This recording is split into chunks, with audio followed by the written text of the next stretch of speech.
नमस्कार विद्यार्थी मित्रांनो, स्वागत आहे तुम्हा सर्वांचं महा एक्झाम पॉईंट आपल्या एज्युकेशनल यूट्यूब चॅनलवरती. तर मित्रांनो, आपला आजचा व्हिडिओचा भाग हा 24 आहे, ज्यामध्ये मित्रांनो आपण महाराष्ट्र BED प्रवेश परीक्षा 2026 मित्रांनो परीक्षा विभागाशी संपूर्ण काही अतिशय महत्त्वाचे आणि अतिसंभव प्रश्न आपण रेग्युलरली आपल्या व्हिडिओ सिरीज मार्फत मित्रांनो आपण कव्हर करत आहोत. जर तुम्ही या मागील व्हिडिओचे पार्ट पाहिला नसाल तर मित्रांनो तुम्ही चॅनलला सबस्क्राईब करून आपल्या चॅनलच्या डॅशबोर्डमध्ये जाऊन संपूर्ण आपले महाराष्ट्र BED मित्रांनो A to Z व्हिडिओ तुम्ही कव्हर करू शकता आणि प्रत्येक व्हिडिओ पाहूनच घ्या, कारण का परीक्षा दृष्टिकोनातून संपूर्ण काही आपण अतिशय महत्त्वाचे IMP प्रश्न कव्हर केले आहेत. आता आजच्या व्हिडिओमध्ये आपण शिक्षक अभियोग्यता या टॉपिकवरचे आधारित काही महत्त्वपूर्ण प्रश्न आपण पाहणार आहोत. तर काळजीपूर्वक या ठिकाणी मित्रांनो प्रत्येकी प्रश्न पहा. तर यामधला आपला प्रश्न पहिला असा आहे, पहा, जो की काय म्हणतो, प्राथमिक शिक्षणाच्या सार्वत्रिकरणासाठी कोणत्या विशिष्ट उपाययोजना सुरू केल्या आहेत ते ओळखा आणि योग्य पर्याय आपल्याला निवडायचं आहे. तर सार्वत्रिक शिक्षणासाठी या ठिकाणी म्हटलं आहे प्राथमिक शिक्षणाच्या. तर यामध्ये काय आपल्याला विधाने आहे त्या ठिकाणी तुम्ही पाहू शकता.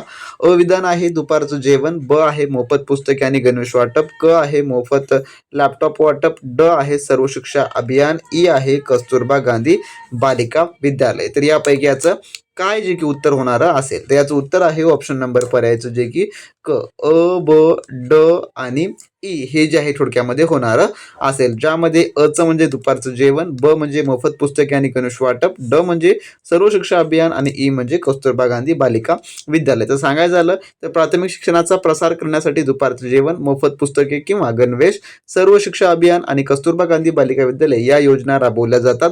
मोफत लॅपटॉपचा वाटप हे प्राथमिक शिक्षणाचं सार्वत्रिकरण मुख्य नाही, त्यामुळे पर्याय नंबर याचं क या ठिकाणी जे की उत्तर जे आहे ते होणार असेल. आणि तुम्हाला देखील अशा प्रकारचे प्रश्न या लेवलचे येतात, कारण का परीक्षेमध्ये तुम्हाला गोंधळून टाकणं हा त्यांचा इंटेन्शन असतो, पण प्रश्न हे सोपे असतात. फक्त आपण योग्यरित्या त्याचं वाचन करून उत्तर देणं अपेक्षित आहे मित्रांनो. त्यानंतरचा प्रश्न पुढील दुसरा असा आहे, खालीलपैकी कोणते चुकीचे आहे? परस्पर कौशल्य याद्वारे विकसित होतात. तर याचं उत्तर आहे ऑप्शन नंबर पर्यायचं ब, जे की अधूनमधून जे काही शिक्षा वगैरे. तर परस्पर कौशल्य ही सातत्यपूर्ण सरावाने विकसित होतात, तर अधूनमधून केलेल्या प्रयत्नांनी कौशल्य जे की विकसित होत नाही, त्यामुळे पर्याय नंबर ब याचं उत्तर होणार असेल. त्यानंतर प्रश्न तिसरा आपला, विद्यार्थी केंद्रित दृष्टिकोनात शिक्षकाची भूमिका काय असते? तर विद्यार्थी केंद्रित असं म्हटलेलं आहे, तर याचं उत्तर आहे ऑप्शन नंबर अ, जे की सक्रिय भूमिका असते. म्हणजेच काय, तर विद्यार्थी केंद्रित शिक्षण पद्धतीत शिक्षक केवळ माहिती देणारा नसून तो एक मार्गदर्शक आणि सुलभक म्हणून जे की सक्रिय असतो. पर्याय नंबर याचं अ या ठिकाणी याचं उत्तर जे की होणार असेल. तर मित्रांनो, जे आपली लाईव्ह रेकॉर्डेडची बॅच आहे त्यामध्ये तुम्हाला मी हा संपूर्ण टॉपिक जो आहे अतिशय सोप्या भाषेमध्ये समजून सांगितलेला होता. तर ज्या विद्यार्थ्यांनी पाहिला नसेल त्यांनी पाहून घ्या. जे काही विद्यार्थी केंद्रित किंवा शिक्षक केंद्रित पद्धती आहेत, तर त्या पद्धतीमधलाच हा प्रश्न आहे. त्यानंतरचा चौथा प्रश्न, शिक्षकासाठी सर्वात महत्त्वाचं काय आहे यापैकी खालीलपैकी? तर याचं उत्तर आहे ऑप्शन नंबर ब, जे की अध्यापन कौशल्यामध्ये जे काही तज्ञता ही थोडक्यामध्ये आहे. तर केवळ विषयाचे ज्ञान असून चालत नाही, तर ते ज्ञान विद्यार्थ्यापर्यंत प्रभावीपणे पोहोचवण्यासाठी अध्यापन कौशल्य असणे हा सर्वात महत्त्वाचं आहे. पर्याय नंबर ब याचं जे की उत्तर जे आहे ते होणार असेल. त्यानंतरचा प्रश्न पाचवा आपला, थेट शिक्षणाला चालना देण्यासाठी कोणती पद्धत सर्वात योग्य आहे यापैकी? तर याचं उत्तर आहे ऑप्शन नंबर अ, जे की प्रकल्प पद्धत जी की असणारी असेल. तर प्रकल्प पद्धतीत विद्यार्थी स्वतः कृती करून शिकतात, ज्यामुळे त्यांना थेट अनुभवाने शिक्षण जे की मिळते, त्यामुळे पर्याय नंबर याचं अ याचं उत्तर होणार असेल. त्यानंतर आपला सहावा प्रश्न, भारतात प्राथमिक शिक्षणाचे सार्वत्रिकरण साध्य करण्यास सर्वात मोठा अडथळा कोणता आहे? तर यापैकी तर याचं उत्तर आहे ऑप्शन नंबर पर्यायचं, जे की ड, लोकसंख्याचा स्फोट. तर भारताची प्रचंड लोकसंख्या आणि वाढणारी लोकसंख्या दर हे मर्यादित संसाधनामध्ये सर्वांना शिक्षण देण्याच्या मार्गातील सर्वात मोठे आव्हान आहे. पर्याय नंबर याचं ड याचं उत्तर होणार असेल. त्यानंतर प्रश्न सातवा आपला, अध्यापनाला खरा व्यवसाय बनवण्यासाठी आवश्यक असलेला सर्वात महत्त्वाचा घटक कोणता यापैकी? तर याचं उत्तर आहे ऑप्शन नंबर ड, जे की शिक्षकामध्ये चांगले भावनिक वातावरण हे जे आहे थोडक्यात होणार असेल. तर व्यवसाय म्हणून अध्यापनात नीतिमत्ता, आत्मीयता आणि भावनिक बुद्धिमत्ता असणे अत्यंत आवश्यक आहे. पर्याय नंबर ड याचं उत्तर होणार असेल. त्यामुळे त्यानंतर आठवा प्रश्न, कर्मचाऱ्यांनी मुख्याध्यापकाच्या डॅशसह सतत कार्यक्रमाचे परीक्षण करावे, तर कशाचे? तर याचं उत्तर आहे ऑप्शन नंबर पर्यायचं ड, जे की नेतृत्व. तर शाळेतील कोणत्याही उपक्रमाचं यशस्वी संचलन मुख्याध्यापकाच्या मार्गदर्शनाखाली आणि नेतृत्वाखाली होणे आवश्यक असतं, म्हणून पर्याय नंबर याचं ड या ठिकाणी उत्तर होणार असेल. त्यानंतर नववा प्रश्न आपला, माध्यमिक शिक्षणात SCERT चे मुख्य कार्यक्षेत्र काय आहे? तर याचं उत्तर आहे ऑप्शन नंबर ड, वरील पैकी सर्व म्हणजेच काय ते SERT हे अभ्यासक्रम विकास, मूल्यांकन तंत्र आणि व्यावसायिक शिक्षण या सर्व बाबीवर जे की काम करते. म्हणून पर्याय नंबर याचं ड या ठिकाणी याचं उत्तर होणार असेल. त्यानंतर प्रश्न 10वा आपला, माध्यमिक शिक्षणातील समस्यांसाठी एक प्रमुख उपाय कोणता आहे यापैकी? तर याचं उत्तर आहे ऑप्शन नंबर ड, जे की वरील सर्व. तर अभ्यासक्रम सुधारणा, नियमित तपासणी आणि पुरेशी शिक्षक भरती हे सर्व घटक माध्यमिक शिक्षण दर्जाचा सुधारण्यासाठी आवश्यक आहेत. पर्याय नंबर याचं ड या ठिकाणी जे की उत्तर जे आहे ते होणार असेल. जर मित्रांनो तुम्ही BEd CET परीक्षा 2026 ची तयारी करत असाल आणि मित्रांनो त्यासाठी तुम्ही अजूनही आपला स्पेशली असलेला यासाठीचा कोर्स लाईव्ह प्लस रेकॉर्डचा मित्रांनो जॉईन केला नसाल तर वेळ न वाया घालवता लगेचच्या लगेच या व्हिडिओच्या डिस्क्रिप्शन बॉक्समध्ये आपल्या ऑफिशियली ॲपची लिंक दिली आहे. तिथून मित्रांनो लगेचच्या लगेच जॉईन करून घ्या, ज्याद्वारे तुमची A to Z तयारी मित्रांनो या ठिकाणी कंप्लीट होणारी असेल. यामध्ये मित्रांनो तुम्हाला परिपूर्ण fully syllabus based online test series मिळणार असतील, ज्यामुळे तुम्हाला खऱ्याखुरा पेपरचा अनुभव घेता येणार असेल व त्यासोबतच तुम्हाला यामध्ये आपण ई-बुक देखील इंटिग्रेट करून दिला आहे, ज्यामुळे मार्केटमधलं कोणतंही तुम्हाला महागडं पुस्तक घेण्याची गरज पडणारी नसेल किंवा तुम्हाला कोणतेही याहून अधिक महागड्या कोचिंगची गरज पडणारी नसेल. आणि मित्रांनो तुम्हाला सांगतो आपण सर्वात कमी प्राइसमध्ये यामध्ये आपण संपूर्ण काही तुम्हाला लाईव्ह प्लस रेकॉर्ड बॅच या ठिकाणी उपलब्ध करून देत आहोत, जे की आपली सध्याची डिस्काउंट ऑफरमध्ये प्राइस जे की 999 फक्त आपण ठेवलेलं आहे, ज्यात तुम्हाला परिपूर्ण संभाव्य टेस्ट सिरीज आपण उपलब्ध करून देणार आहोत, जे की परीक्षेमध्ये 100% प्रश्न विचारले जाण्याची दाट संभाव्यता असणारे आहे, ज्यामध्ये सर्व विषयाचं पेपर विश्लेषण व त्यासोबतच कमी वेळेमध्ये तुमची या ठिकाणी A to Z तयारी होणारी असेल. तर आपली परीक्षा मित्रांनो जे की मार्चमध्ये होणार आहे, त्यामुळे त्या मानाने आपण संपूर्ण काही या ठिकाणी तयारी करणार आहोत. त्यासोबतच तुम्हाला सर्व विषयाची ई-बुक उपलब्ध करून देणार आहोत, ज्यामुळे तुम्हाला पुस्तकीची या ठिकाणी घेण्याची अजिबात गरज पडणारी नसेल. तर मित्रांनो तुम्हाला जॉईन करायचं असेल तर लगेचच्या लगेच आपली ॲप्लिकेशन डाउनलोड करून घ्या. डिस्क्रिप्शन बॉक्समध्ये लिंक आहे आणि तिथून मित्रांनो तुम्ही BEd CETच्या परिपूर्ण तयारीसाठी मित्रांनो लागू शकता. आणि मित्रांनो तुम्ही घेतला तर डोळे झाकून तुम्ही तयारीला लागा. तुमचा स्कोर मित्रांनो हा तुमच्या मनासारखा येणारा असेल, त्यामुळे लगेचच्या लगेच जॉईन करा, चांगल्या तयारीला लागा मित्रांनो. तर ज्या कोणी विद्यार्थी मित्रांनी अजूनही आपली स्पेशली लाईव्ह प्लस रेकॉर्डची बॅच जॉईन केली नसेल मित्रांनो जॉईन करून घ्या. आणि ज्या विद्यार्थ्यांना फक्त आणि फक्त टेस्ट सिरीजची बॅच हवी आहे त्या विद्यार्थ्यांकरता मित्रांनो आपण BEd CETची स्पेशली टेस्ट सिरीजची बॅच देखील लॉन्च केलेली आहे. ज्यांना हवा आहे त्यांनी लगेचच्या लगेच आपल्या व्हिडिओ डिस्क्रिप्शन बॉक्समध्ये ॲपची लिंक दिसेल, मित्रांनो तुम्ही दोन्ही जॉईन करू शकता मित्रांनो. आणि जॉईन करूनच घ्या, कारण का परीक्षा दृष्टिकोनातून जेवढं काही IMP आहे ते आपण सर्व त्यामध्ये कव्हर करून दिलेलं आहे मित्रांनो. त्यानंतर जर आपला पुढचा प्रश्न पाहू, जो की प्रश्न 11वा असा काय म्हणतो पहा, खाली दिलेल्या यादीतील कोणती उपकरणे रचनात्मक मूल्यांकनाचा भाग बनतील? तर कोडमधून योग्य पर्याय निवडायचा आहे, जे की विधाने या ठिकाणी आहेत आपल्याला काही.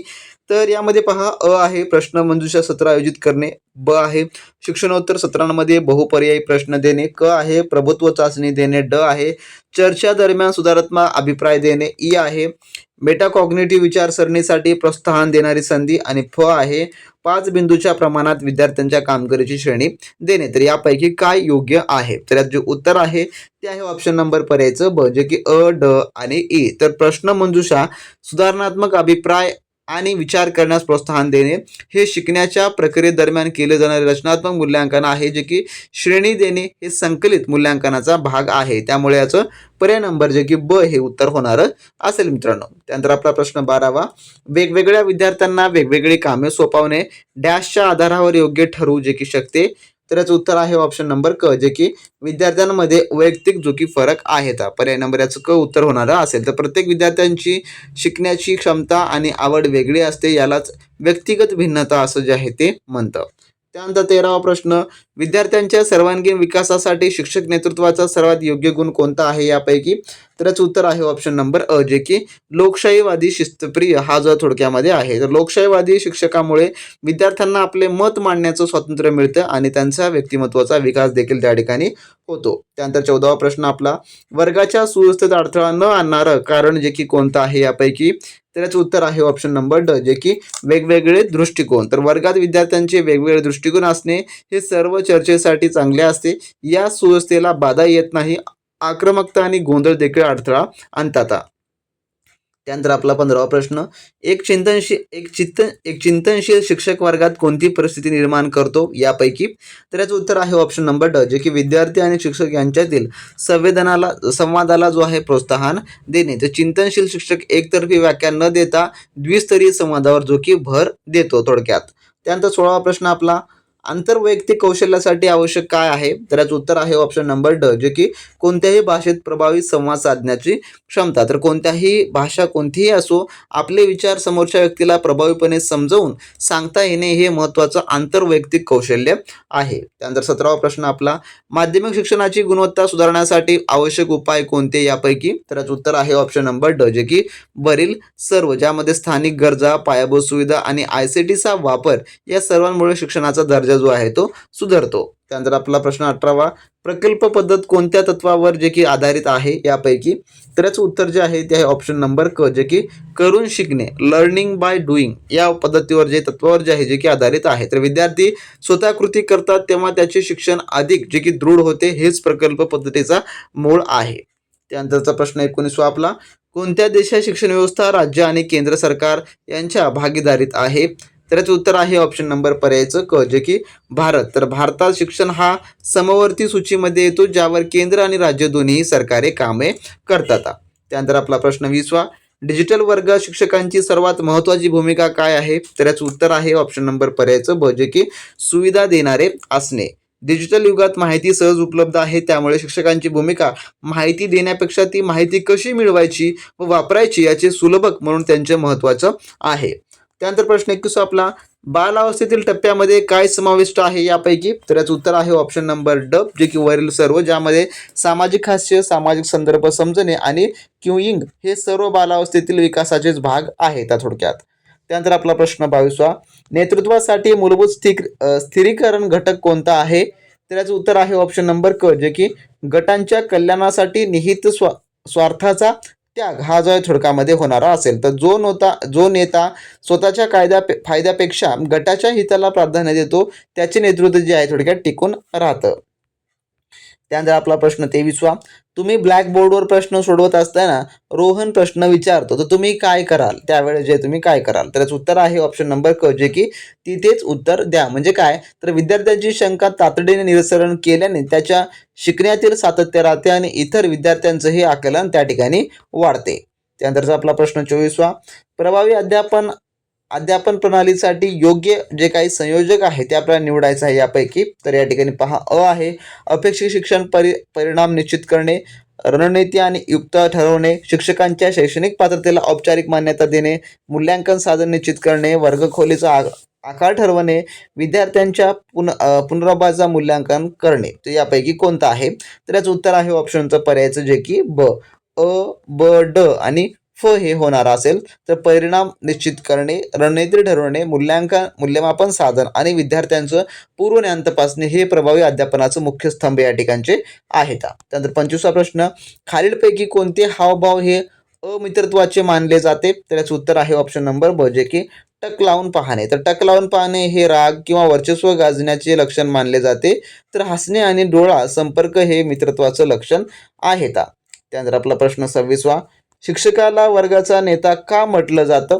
तर याचं उत्तर आहे ऑप्शन नंबर पर्यायचं क, जे की आदर्शानुसार वर्गात बदल घडवून आणले जे काही ह्याला म्हटलं जातं. तर शिक्षक हा केवळ शिकवत नाही, तर तो आपल्या आचरणातून आणि विचारातून विद्यार्थ्यांच्या जीवनात सकारात्मक बदल घडवून आणणारा नेता असतो. त्यानंतर प्रश्न आपला 27वा, परस्पर कौशल्यासाठी आवश्यक काय आहे? तर याचं उत्तर आहे ऑप्शन नंबर ड, जे की कोणत्याही भाषेत प्रभावी संवाद साधणे याला जे आहे ते म्हणतात. तर प्रश्नांची पुनरावृत्ती असली तरी मुख्य उद्देश तोच आहे आपला याचा.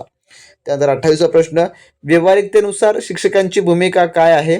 तर याचं उत्तर आहे ऑप्शन नंबर अ, जे की मित्र, तत्वज्ञानी आणि मार्गदर्शक. तर व्यवहारवाद मानतो की शिक्षकाने विद्यार्थ्याला अनुभवातून शिकवण्यासाठी एक सहकारी म्हणून साथ द्यावी. त्यानंतर आपला प्रश्न 29वा, माध्यमिक स्तरावर नोंदणी व टीका वाढवण्यासाठी सरकारने कोणते उपाय सुरू केले आहेत? तर याचं उत्तर आहे ऑप्शन नंबर ड, जे की वरील सर्वत्र मोफत साहित्य, विशेष प्रोत्साहन भत्ता यामुळे गळती थांबण्यास जे की मदत होते. त्यानंतरचा आपला प्रश्न 30वा, प्रभावी अध्यापनासाठी शिक्षकाने सर्वप्रथम कोणती गोष्ट लक्षात घेतली पाहिजे? तर ते उत्तर आहे पर्याय नंबर ब, जे की विद्यार्थ्यांची पूर्वज्ञान पातळी. जोपर्यंत शिक्षकाला विद्यार्थ्याचा आधी किती माहिती आहे हे समजत नाही, तोपर्यंत तो नवीन ज्ञान प्रभावीपणे देऊ शकत नाही. त्यामुळे त्याचं पूर्व ज्ञान पातळी माहिती असणं आवश्यक आहे. तर असे मित्रांनो, आजच्या व्हिडिओमधले आपले टॉप 30 क्वेश्चन होते जे की आपण या व्हिडिओमध्ये पाहिलेले आहे. जर तुम्हाला हे व्हिडिओ आवडला असेल, प्रश्न आवडला असेल, नक्की लाईक करा, चॅनलवर नवीन असाल सबस्क्राईब करून घ्या आणि ज्या ज्या विद्यार्थ्यांना आपली स्पेशली बॅच जॉईन करायची आहे त्यांनी लगेचच्या लगेच आपली ॲप डाउनलोड करून मित्रांनो त्यामध्ये आपली सविस्तरपणे बॅच जॉईन करून चांगल्या उत्तम तयारीला लागू शकता. तर भेटूया नेक्स्ट व्हिडिओमध्ये नवीन माहिती नवीन अपडेट सोबत. तोपर्यंत मित्रांनो बी प्रॅक्टिस क्रॅक एक्झाम.